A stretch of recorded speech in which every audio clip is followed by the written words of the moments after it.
G'day guys, today is a very special episode because we are not in the studio today. Instead, this podcast is coming to you from on the ground at SailGP, where I went along to find out exactly what sort of jobs pull the whole event together. Now, if you've ever dreamed of working in F1, well, allow me to expand your ambitions to racing on water, because SailGP is one of the most exciting and fastest growing sporting leagues in the world. Like the Formula One, the Sail Grand Prix organisers and teams travel the world racing in glamorous locations, none more so than Saint-Tropez on the French Riviera. Now, this episode is a collection of bite-sized interviews with over a dozen staff working across media operations, communications, water safety, performance analytics, marketing, social media, operations, and boat building. If you don't know what that is, you're going to find out. By the end, you'll have a very well-rounded view of the roles involved in this incredible sport. It's high speed, it's high tech, it's high sustainability, and if you love to travel, this is definitely a dream organisation for you to work for. Let's go.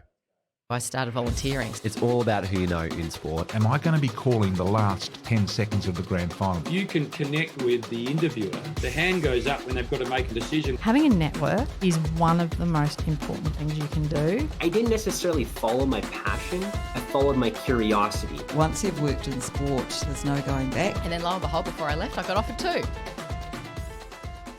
Hello and welcome to the SportsGrad podcast, the ultimate guide to make it in the sports industry. I'm Ryan Walker. Joining me is our French correspondent, Reuben Williams.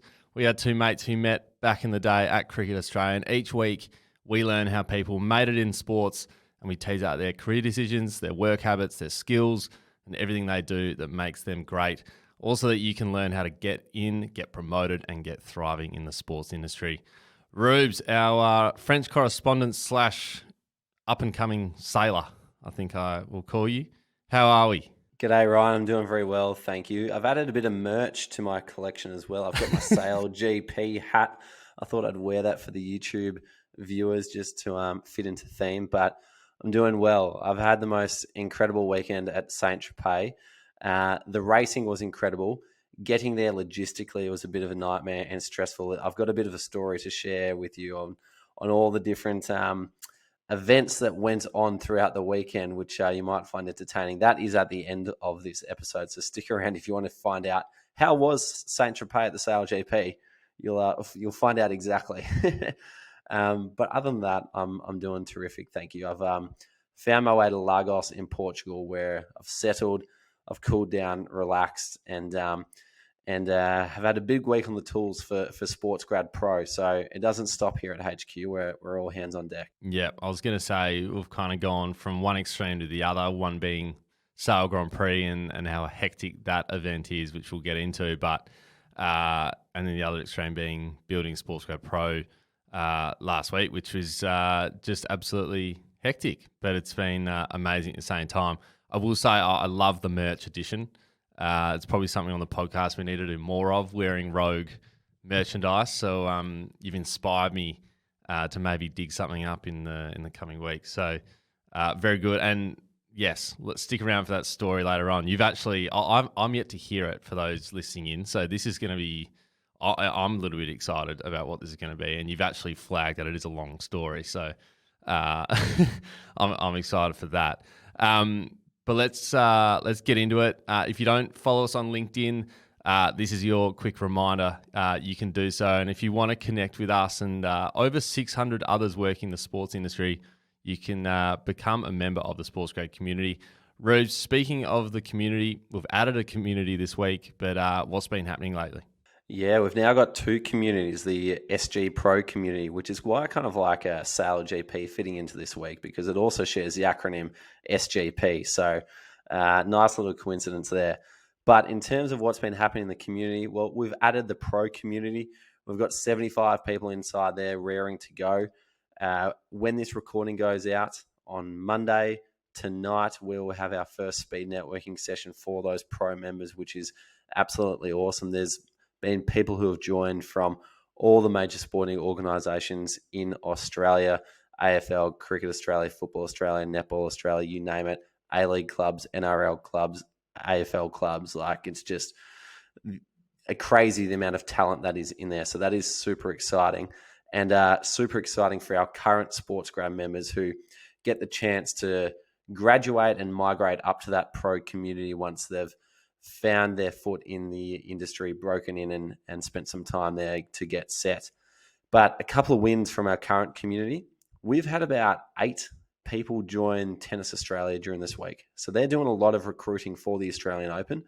And our channel has just been going off, the wins channel that is, with new people getting jobs at Tennis Australia this week. So well done to all of those people. Well done to Tennis Australia, because now you can have the best Australian Open ever with all these members working on it.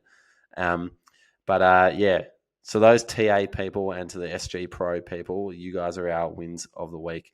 But if you want to get notified of upcoming events, upcoming intakes for our membership, then make sure you subscribe to our newsletter. sportsgrad.com.au/newsletter is where you can jump on that and join in. Brilliant. We love a truckload of wins. There's been many more, but congrats to those guys who are going to the Australian Open. It's going to be an absolute ripper.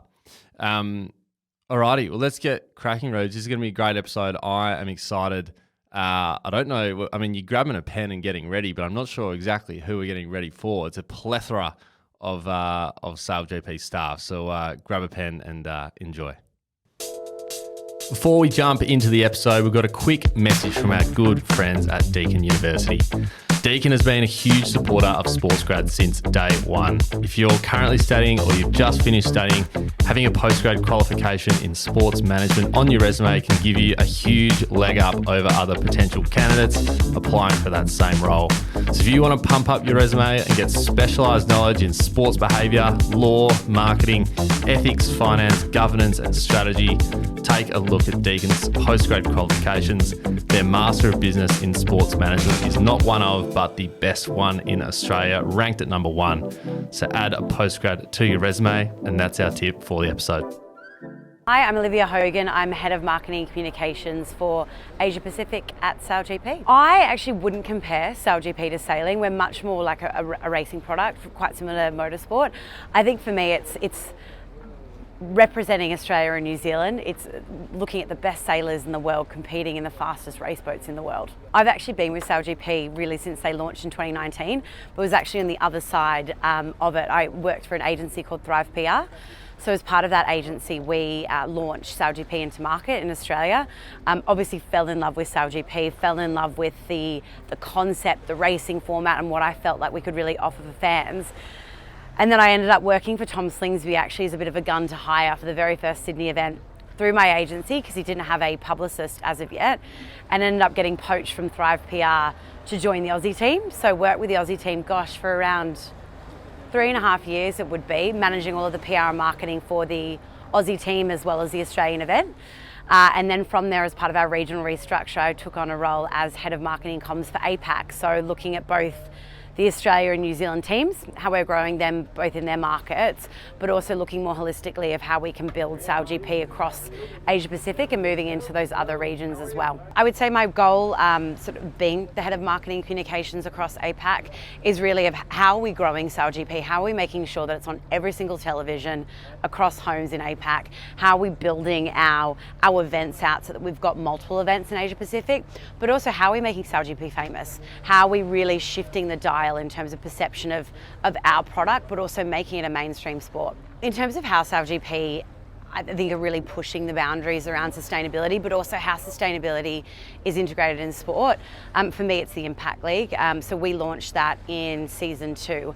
And what that is essentially pitting teams against each other. So we have a second podium for the planet, really, where teams are versing each other to bring in sustainability initiatives that are really going to shift the dial in terms of, one, how we operate as teams, but also how we're educating the public around issues such as climate change and carbon footprint. And I think just in terms of seeing how the Impact League has grown from season 2 to now, I think it's pretty incredible. And also integrating, I guess, our athletes who are not only, I think, voices in sport, but using those voices to be educating on those really big issues that we're seeing faced by our planet. So in terms of sort of, I guess, one concept that's come to life through the Impact League that I think was a real game-changing moment, it would actually have to be the Australian team. So through the Impact League, we partnered with a digital payment lender called Wealth, and Parley for the Oceans, who is our Race for the Future charity partner. And we created a sort of gamified racing for the planet, which we received a commitment from Wealth that for every race the Australia team won, or based on their position, that would then convert to Wealth providing funds to Parley to clean up the oceans on our behalf. But in terms of, the impact the team has been able to have from that is that we've been able to actually have a tangible impact of removing harmful plastics from coastlines, not only around Australia, but also around the world, which I think is pretty amazing. Excuse the tradie gear, but very excited to take you guys on a tour and behind the scenes of our SailGP technical areas here in Saint-Tropez. So follow me. So this is actually what I like to call our team pit lane garages. So we're actually sharing bases here in Saint-Tropez. So we're sharing with our friends in the USA. This is where we house the F50 boats. So we do all of our boat maintenance. And then I'm going to take you guys out here so you can see some of the boats being craned in. So because of the size of these F50 catamarans that we sail, we actually have to crane them into the water. So you'll see here what the France team is doing is they're actually craning and attaching the wing to the hull or the base of the boat, and then you'll see the crane will actually lift them up and then into the water. So you'll see here we've got all of the French team, so all of the sailors and shore crew muck in together to get the boat in, and then they work with the crane operator who's using the crane here to then lift them over the team base and into the water before they sail. We're actually here in our wing tent. So at SailGP we have a centralised technical team who support the maintenance and repairs of all of our fleet, and that's to ensure that they all remain one design. So you'll see here behind me, this is actually the Emirates GBR wing. So all the wings are housed in here and are rolled out for the craning process. And you actually see hot off the press here is the Kiwi wing. So the Kiwis actually suffered a huge blow yesterday just after racing and sustained some major damage to the wing. So you'll see our tech team here are madly stripping back the wing and working on, one, assessing the level of damage, and then creating a plan of how we can repair the wing to get the Kiwis back racing. Behind me here is our SailGP data center powered by Oracle. So it's super cool. We'll definitely get you guys inside of it. It's actually where all of our data analysts are pulling off live data from all 10 F50s. They're analysing that data and then providing it to teams so they can not only look at their competitors, but also look at themselves and what that kind of translates to in terms of performance. I kind of call it a war room. It's covered in amazing screens and live graphics. So we'll definitely show you guys in there in a little bit. We use this space as part of our partner tours, and it's got some really amazing sort of activation components so people can really touch and feel SailGP and what we're all about. So you'll see here, super cool. This is actually one of the hulls from the Japan boat.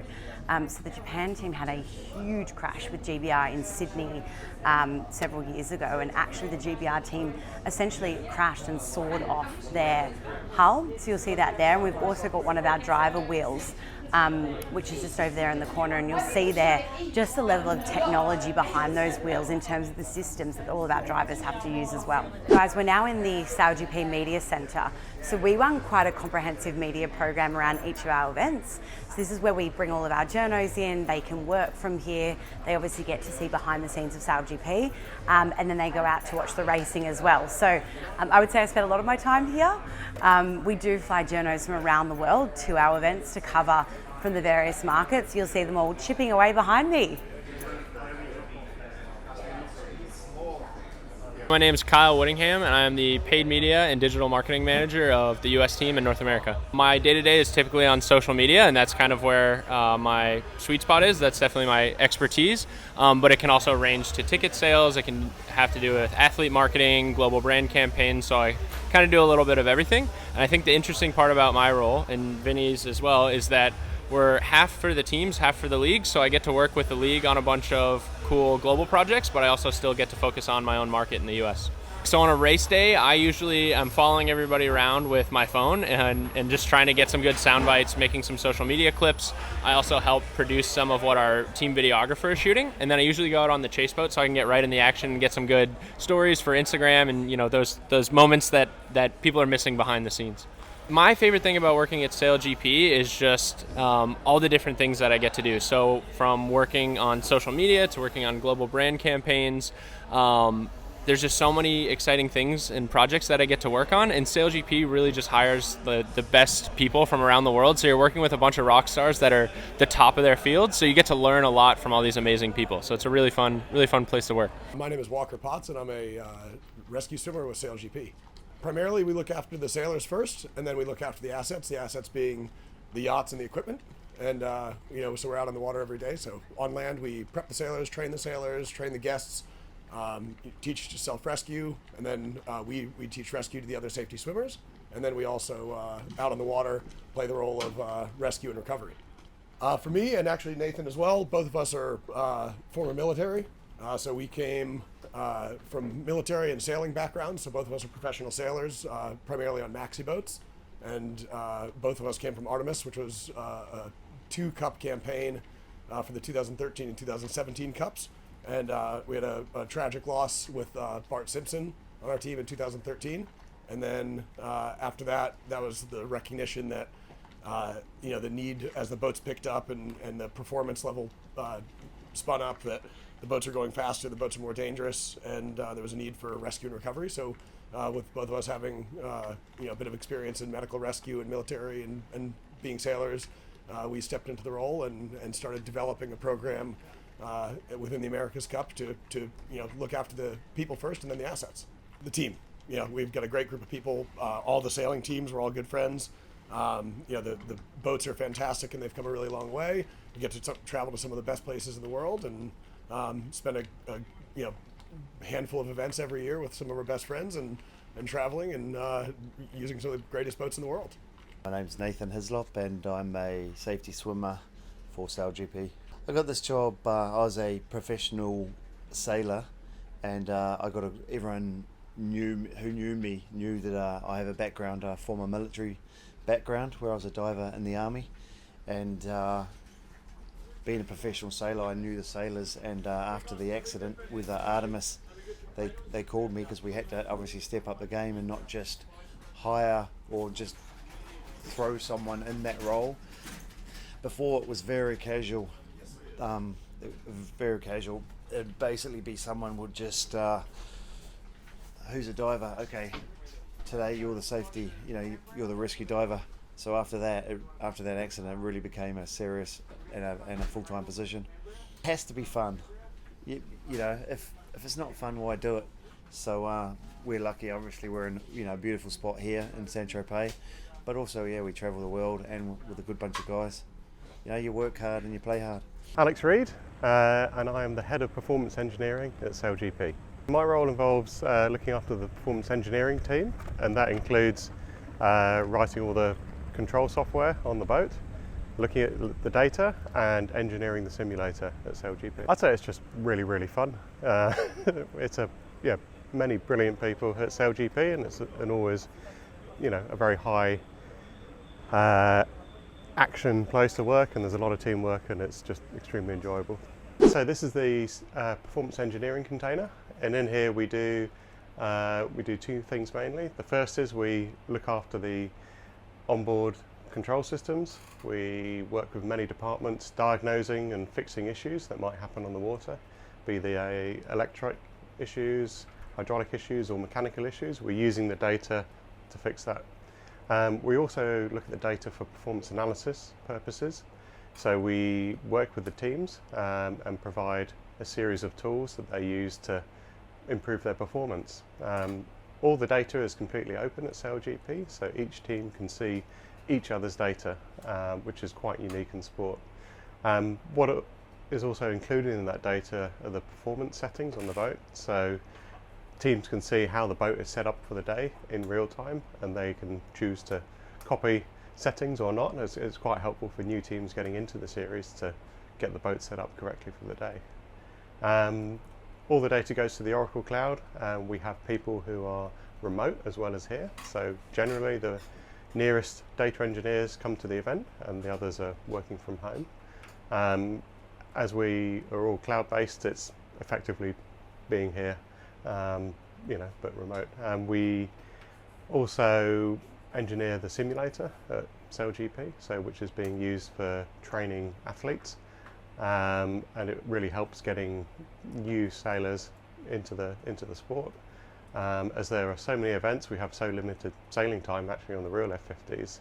It's a very good introduction, and it's a lot cheaper and safer than learning on the real boat.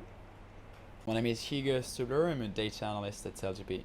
I'm looking at all the data coming out from the boat, and the goal is to build some performance reports for the teams to understand why a boat was going faster on a race course, why it was doing better maneuvers, and basically how to improve for the next day.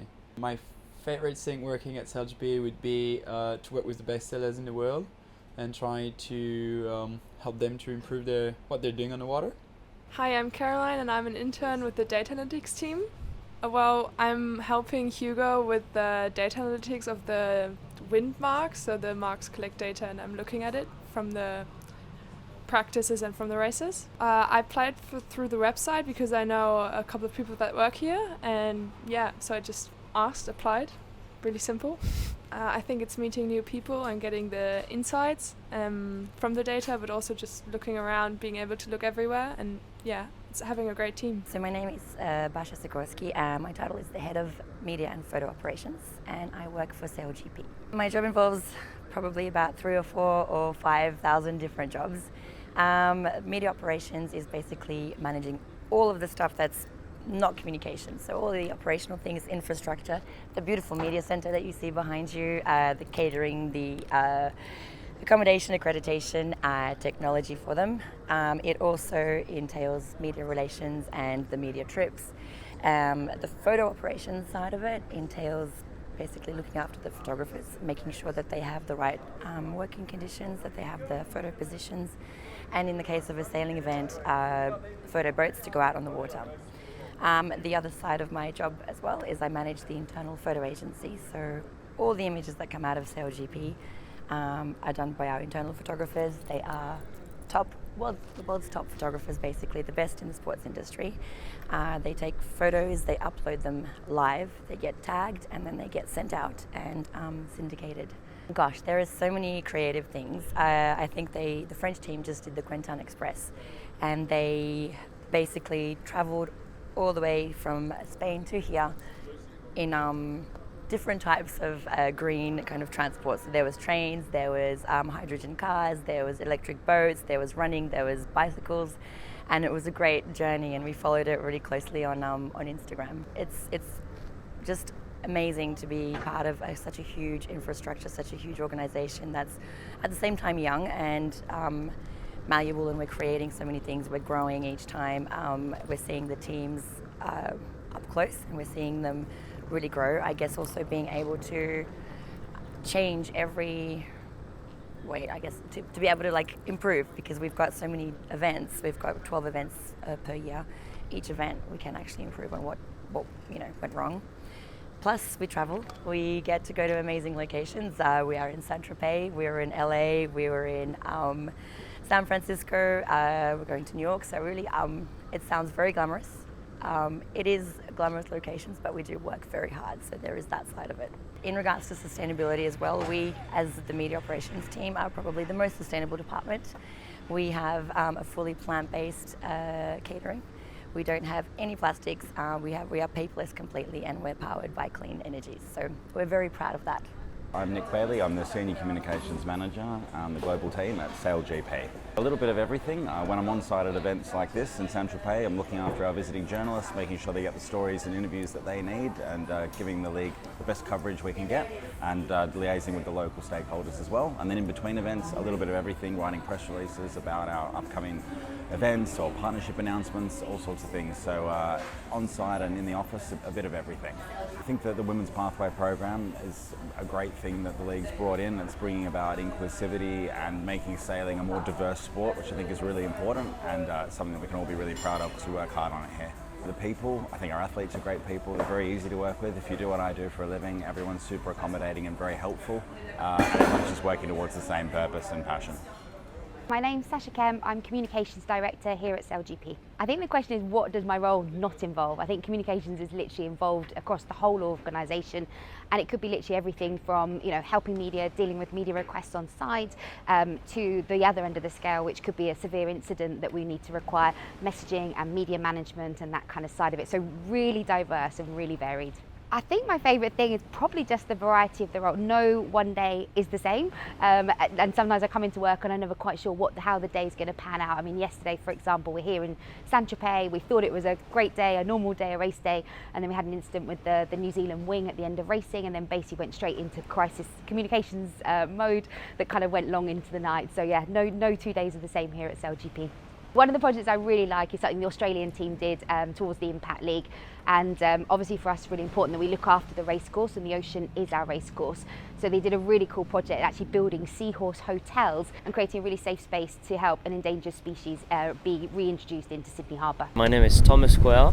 I work for event operation in the branding team, so we try to represent the brand and the sponsors, but I also work for the design team in the headquarters in London remotely from France. Pretty exciting to travel around the world and to see these F50s on the water in different places, and also discover new countries all along the year and following the sun in the summer, getting tan all year round. I'm really happy with what they do to conserve a bit the ocean. They do a lot of micro plankton, and they try to preserve also the wildlife around the race course. So sometimes when they see some dolphins around the race course, they kind of stop the race for them to pass by, and like this they can preserve well the ecosystem and the place where they sail the boats. Max, I'm a photoboat driver on France SailGP here in Saint-Tropez, and I try to find the best position for catch the best picture on the water. To be on the water, good atmosphere, good spirit, nice people, nice media, and that's it. I'm Gilles Martin-Rager, and I'm a yachting photographer. I think it's one of the most dynamic kind of sail racing, and it's always plenty of action. So for me, it's worth coming, because anyway, I'm based in Marseille, it's close. So every time I go to the French Grand Prix, at least in the season. I'm Lisa Darmanin, and I am the Onboarder reporter for SailGP in the World Feed. Well, I actually emailed everyone I knew when SailGP first came a thing, and I said, give me a go. I've got lots to talk about, and I love sharing sailing and trying to teach people sailing. And so, yeah, they gave me a shot, and they've kept me around since. I think for me, I came from an athlete background, and I want to make sure that I ask questions that they want to talk about. Sometimes if they don't give me the answer that I want, I try ask another question that might put that idea in their head. But for me, it's about telling the story behind why they made decisions, how they feel, not just asking them how they feel, but kind of promoting emotions that I kind of can relate to. My favourite thing about working in sailing is it's a pretty technical sport. There's lots of intricacies to it, but I'm passionate about kind of sharing that in a way, in language that everybody can understand. My name's Caroline Nazareno, and I'm the Global Technical Site Manager for SailGP. All kinds of onshore infrastructure support to ensure that the F50 operations has all it needs to deliver the regatta. A number of different ways. I actually worked in nonprofit, serving hard to serve homeless households with minor children in their care, including providing a 3-day event to serve those folks, and I was able to use those skills to help deliver this. Definitely the people, my favorite part, and working with the Inspire interns. That's very, very rewarding. My name is Ellen, and I'm doing the on-water safety for SailGP for 3 years now. We do training, we do safety on water during training and during the races. Got my job, let's say 4 years ago, the end of season 1. It was in Marseille. And in my other life, I do basically EMS in Marseille, so ambulance, heli, stuff like that. And so I was called to help the physician back at the time. And yep, I ended up working for them since so. The best stuff is my co-workers, definitely. Hi, my name's Courtney, and I'm the Technical Team Operations Manager. My job involves looking after a team of specialists of 80 people. That's inclusive of the boat building team, wing team, hydraulics, electronics, systems, safety and chase boats. I have an interesting journey. I originally started as team manager for Team Australia when the company started, and from there I moved into the event team for Sydney during the COVID times. And then after that, I picked up this role as a team coordinator for the technical team, because I worked really well with the operations manager at the time, and she gave me a call after we worked together and said, do you want to come on board? So I started as the technical coordinator, and now I'm the operations manager. We have a few on the go, as we have a couple of different departments. One that I like to highlight is the boat building department is now using Velcro instead of cable ties, which is a great one to have. One really cool initiative that we're doing at the moment is looking at how we could reduce our footprint on the water. So with that, we're looking at ways of reducing how many chase boats we're putting on the water, whether or not we could share them, if we could drop engines, and reduce how much fuel that we're using. My favourite thing is absolutely the community.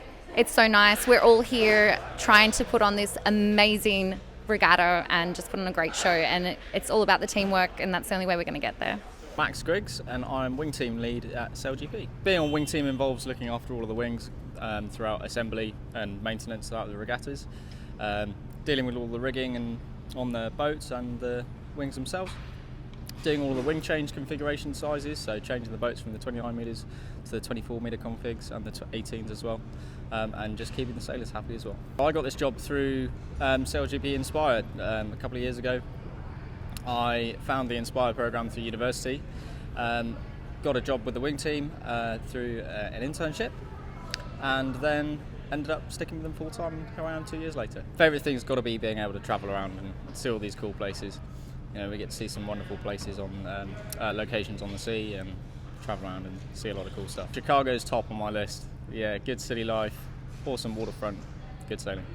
Matilda, and I work in the wing team. Wing team involves a lot of stuff to do with the wings, so I'm a rigger by trade, and that's how I got involved with the wing team. So I'm one of the riggers in the wing team, so I get involved with building the wings, but then kind of my main job is to look after the standing rigging and the running rigging. Kind of just been always worked in sailing somehow, been a rigger before, and then I was just asked before season 3 if I wanted to join the wing team, and yeah, said yes, and here I am. I think the camaraderie, like it's just really nice how all the teams work together in the tech team, but also with the shore crews and also, you know, with the sailors as well, and I think that's the best part.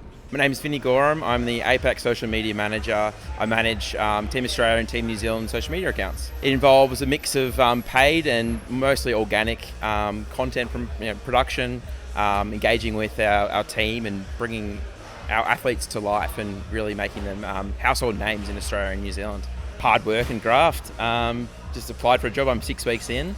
I've worked in other sports medias for broadcasters in the past and for sports clubs in social media. I absolutely love social media. I actually started off making my own YouTube channel back in the day when I was like 15, 16, making sports clips. That's where I sort of found a love for it. And then social media, especially back when I started 10 years ago, it was easy. It was really easy to, if you make good content that connects with people, it's really easy to do well on there and succeed. And it's addictive. It's really addictive seeing, when you get 100,000 views, you never lose that. You're chasing that every day. So I've worked with broadcast partners in Australia. So at Channel 9, so Wilder Sports. It's awesome that you get to work across truly a wide world of sports there now. So cricket, Ashes, Australian Open tennis, NRL is a big one. Going to State of Origin and NRL Grand Finals was awesome. I previously worked with rugby union clubs in Australia, so like Brumbies and a couple other like Wallabies, doing a bit of work for them. Wow, getting to travel is like easily one of the best. This is my first event in Saint-Tropez, and it's been absolutely amazing. And honestly, every day is different, and it's been such a hectic event with my two teams. Obviously, the New Zealand guys had a devastating day on Saturday with their wing collapse, and then the Aussies getting pipped on the post by the Brits today in the final. So that was awesome. But honestly, just being able to go travel the world, explore, and the people you meet here, they're such amazing people, and it's just it's really cool. So really loving it, hoping to continue.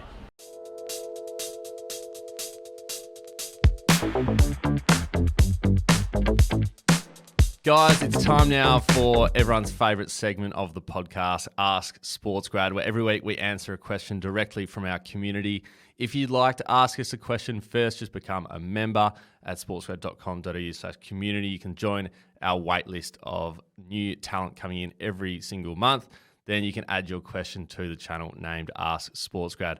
Rubes, this week is a bit of a special Ask SportsGrad segment.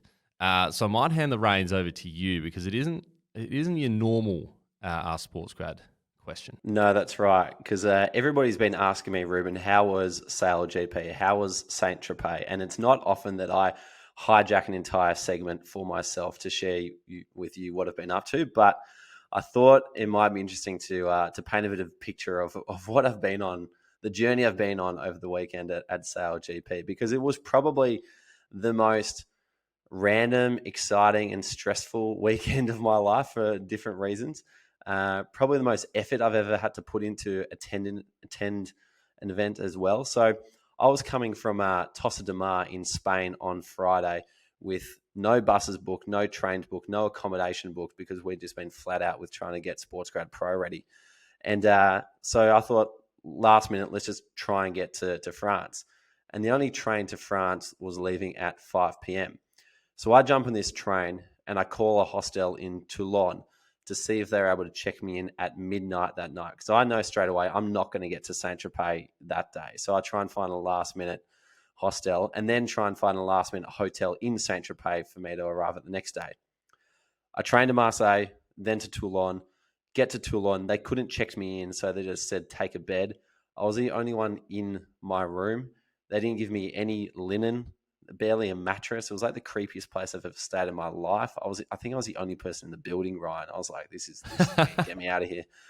Meanwhile, I'm trying to work out how do I get to Toulon, from Toulon to Saint-Tropez the next day. So I book a BlaBlaCar. For those who don't know BlaBlaCar, it's a European rideshare app where you just jump in the car of someone traveling in the same direction. And so I book my BlaBlaCar with this guy called Christian. He's got a great rating. I'm like, all right, let's go. Next morning, go and meet Christian. I'm sitting on these steps, and all of a sudden, this guy rocks up, points at me, sitting down and says, do you speak English? And I was like, yeah, I speak English. And he goes, you, come with me. This is your driver. And he's pointing to Christian. And I'm like, okay, cool. Then all of a sudden, the random guy gets in the car with us. And it turns out he's the partner of David. Sorry, his name is David. He's the partner of Christian. So now I'm in the car with two 60-year-old men on their way to Saint-Tropez who are celebrating their 34th anniversary. And for the next 2 hours, we're just going back and forth over Google Translate. And straight away, they asked me, what are you doing in Saint-Tropez this weekend? And I told them I'm going to SailGP, meeting the people. And they said, do you want to come on a boat with us? And at the same time, I'm kind of checking my emails because SailGP they were pretty tight for tickets on day one. Turns out I couldn't get a ticket to day one. So I was like, all right, I'm free to do whatever I want. So I said, yeah, I'll come on the boat with you. Wow. So we arrive in Saint-Tropez. These guys are good enough to let me drop my bag at the hotel that I booked about 8 hours ago, get back in the car, get to the dock. And then the next minute, I'm on the water with Christian, who's this retired photographer who's snapping photos of me on a boat, which I'll find someone to share eventually. But we're out in the water. Nobody can understand each other. Google Translate is up to about 500 users by now. And then once we're out there, we are surrounded by the largest fleet of sailing ships and super yachts that I've ever been a part of. Everyone has anchored their boat in the marina to watch the action.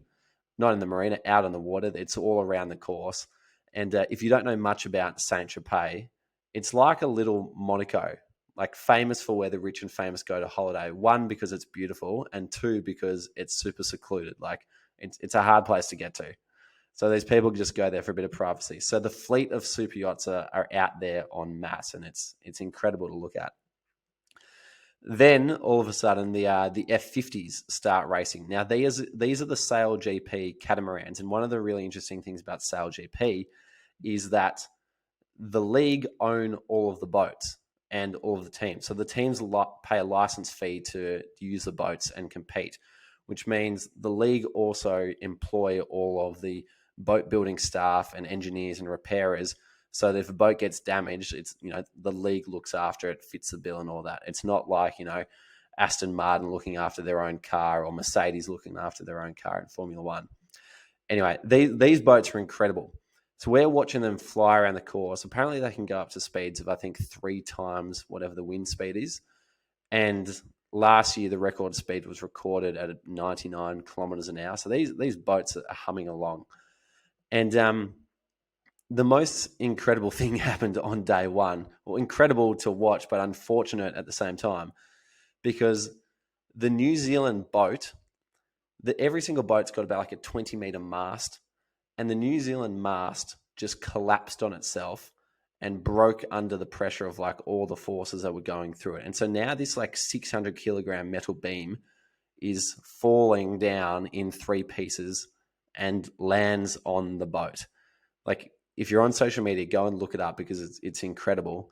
Thankfully, nobody got hurt, but it meant that New Zealand were out of racing for the rest of the regatta because like this mast was just irreparable, and they didn't have a spare one on site.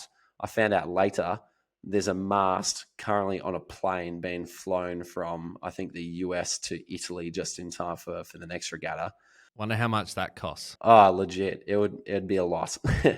Just the freight would be significant as well. Yeah.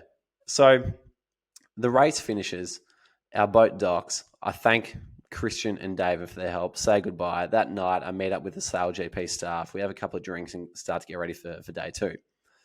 Now, day 2 arrives, and I mentioned my last-minute hotel in Saint-Tropez. Well, one of the fallbacks of that was it's a bit out of town. You can't just walk straight into the race. So I'm trying to book an Uber at 9 a.m. to try and get in there to do all these interviews that you would have just listened to. And I can't get an Uber at all. So I hitchhike into town.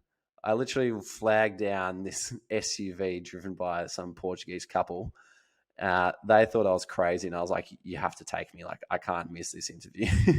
Simply must take me in your car. I think they admired my confidence and forwardness, or maybe that was just desperateness disguised as confidence.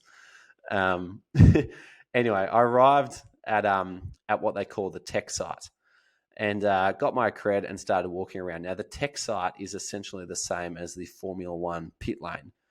But instead of all the Formula One cars, you've got these huge boats just getting set up everywhere, and it's like they've all got their own garage essentially, except there's 2 massive cranes that are piecing them all together. And once they're pieced together, they then get lifted up and put on the water. Like, when you're up close and personal to it, it's amazing. So I find Liv Hogan, head of marketing at SailGP, and also working with the Australian team. We grab a whole bunch of content. She introduces me to several other people. I meet a stack of interesting personalities. And when I asked, you would have heard all of this just now, but everyone kept saying the best thing about SailGP is the people. But this one guy called Walker, he articulated it to me best later that night when we're out at the nightclub. He said, ask the people here what they're doing next week, because that's what makes this the most interesting group of people ever. Because for so many people, it's not their full-time job. They've got other jobs and commitments in between SailGP. But for a dozen times a year, they all fly into the same location around the world and put on these incredible events. And that's what makes these people so unique. And I thought, what a cool little community that these guys have going on. Anyway, so do a bunch of interviews. Then Basha from Media Ops grabs me and says, Reuben, do you want to go out on the water? And so now I'm on a speedboat with the photographers who are getting taken to the best spots on the course to grab their shots. And I was like, this is incredible. I'm in a speedboat next to these super yachts, next to these incredible catamarans. And me being the opportunistic person that I was, I did some interviews on the boat. So you'll see some grabs on social media this week that have got the water backdrop with a super yacht hanging out behind it. So it's some incredible footage. And then we come back and spend the rest of the day meeting more people, preparing more content. I was trying to do my regular sort of Sunday get organized for the week. Meanwhile, there's this boat race going on behind me. But so the regatta finishes. Australia just lost to the UK, and everyone's focus turns to the after party. And so I go home back to my hotel for a bit, try and detox, relax, and then arrive at this glitzy nightclub in Saint-Tropez. And I thought, what a weekend. It's been a hell of a journey just to get to this point. But unfortunately, the drama continued, Ryan, because Saint-Tropez literally broke me, Ryan. Because when I say broke, I don't mean physically, I mean financially. Because we got to about 2 a.m. and my card declined trying to buy 2 beers. And I worked out why. It's because it was 15 euros a pop to get a bottle of Corona. Yeah, that'll do it. We pay ourselves monthly. It was come to the middle of the month. I'd been a bit ignorant with my cash flow this month. And so I had no liquid funds to use until my next paycheck came through from our head of finance, which is you. And so the SOS call made its way out to you in the days after. But it meant that I had to somehow try and get home. So again, I pulled out my hitchhiking methods and somehow squeezed into this 2-seater Fiat with 6 other people just so I could save my my last €10 note, which was in my pocket. And I was thinking about all the different ways I could spend this €10 note on lunch tomorrow. So I wake up and I think surely today, the day I'm heading out of Saint-Tropez, it's now Monday, surely today is going to be a bit more relaxing. I'm on my way to Portugal to meet Couëlle. I get to the bus station. A ticket for the first bus is €2.50 in cash. And so now I'm thinking, all right, well, I've got €7.50 for lunch now. What can that get me in southern France? Maybe a bit less. But I got to get on the bus. And the bloke in front of me turns around and he says, hey, I haven't got any cash. Can you pay for my ticket? And I gave him a look. No, I don't have $2.50. I gave him a look that forced him to say, dude, I can buy you a coffee at the next stop. No, you won't. And I was like, oh, I can't believe that I have to think about this. But I paid for his ticket and now I'm down to €5 in cash. What's this going to get me for lunch in southern France? Anyway, fast forward a bit. I get to Marseille, and just to top off the weekend of trying to get out of SailGP, I arrive at the Marseille airport, get off the bus, and I'm like, I've made it. You're at the airport, get on the plane, go to Portugal. And I think I was so overwhelmed with relief of making it to the airport that I forgot to take my luggage off the bus. Oh my God. And that's when I hit panic stations. I was like, oh my God, not another thing, Reuben. What have you done? And I was like, oh my God, the bus has left. It's taken my bag. It's gone back to the city. I've lost my podcast mic. I've lost my camera gear. The most valuable bit of equipment in my bag was my Australian cricket team test cable knit sweater. Can't lose that. I'm like, that's gone forever. So after I was done catastrophizing, I found someone from the bus company. And I said, you've got to help me. I've just lost everything. And then she makes a phone call, then says, come with me, takes me to a room, opens the door. There's my bag. Thankfully, they don't let anything not get off the bus when it arrives at the airport bus station, and they just put it away. And I was thank goodness that I've still got this. That would have been almost just book the flight home. We're done here. Yeah, I know. Yeah. Get me back home. Get me to mum's place. Give me a home-cooked dinner. Someone give me a hug. Yeah. We're done. But, I got on the plane, made it to Lagos late that night, had a big breath of relief and just thought, wow, what an amazing but eventful but stressful by my own doing weekend. But, it was worth it. I'd say I'd trade my luggage in for a weekend at Saint-Tropez. Yeah. What about the sweater? Or maybe not the sweater. The sweater's priceless. Maybe not the sweater. Yeah. Far out. Yeah. That sounds just almost like a horror film. €10 to get to Marseille. Like, oh God. It gives me the shivers. The most grim part of it was I've been carrying around a plastic bag of I've been carrying around a packet of granola with me, just to have breakfast from wherever I go. I'll buy the milk when I get to a new place.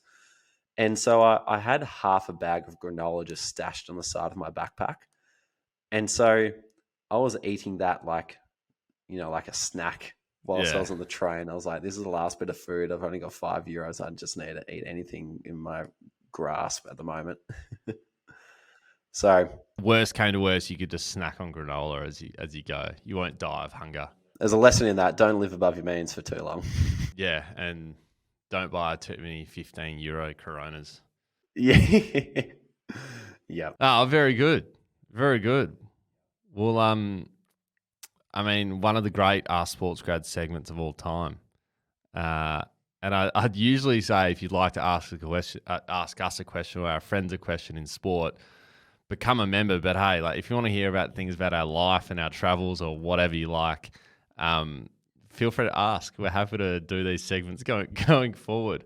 And we're ready to do it all again in Sydney, Ryan. We'll head up there for the next one. Yes. Yeah, super exciting in Feb. One of the great parts of you being over in Europe is you can just relationship build, and then when all these companies come to Australia, we can just crack in and enjoy. So it's super exciting. I'm pretty pumped to go see that in the harbour, which would be pretty cool. So exciting time. Awesome. Well, I promise I won't hijack the segment. Next week we'll be back to normal programming. I don't mind the segment. I don't mind it. But I dare say we may be back to regular programming next week. For those who do want to ask us a question about sport or anything to do with your career, like I did say, you can become a SportsGrad member and ask us a question on our Discord. We also hold fortnightly events, which is essentially an open floor for you guys to ask us or any industry professionals any of your questions as well. Tonight, as was mentioned, we've got our first kickoff call for our SportsGrad Pro community. And then next week, we'll have speed networking back for our regular community. So they're all happening, plenty of events all the time. So get involved.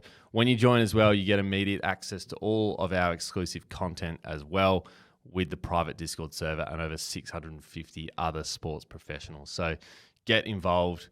Like I said, find us on LinkedIn and give us some love with a rating if you enjoy the show or enjoy listening to Reuben's travel stories. You can subscribe on Apple or follow on Spotify. Thanks for listening. We'll see you next time. Hey guys, one last thing before you go. If you'd enjoy a quick email from us each Friday on all the latest job openings, networking events, Q&As with industry professionals and latest podcast episodes, then subscribe to the SportsGrad newsletter. Head to our website, www.sportsgrad.com.au/newsletter to subscribe. There's also a link in our show notes to join.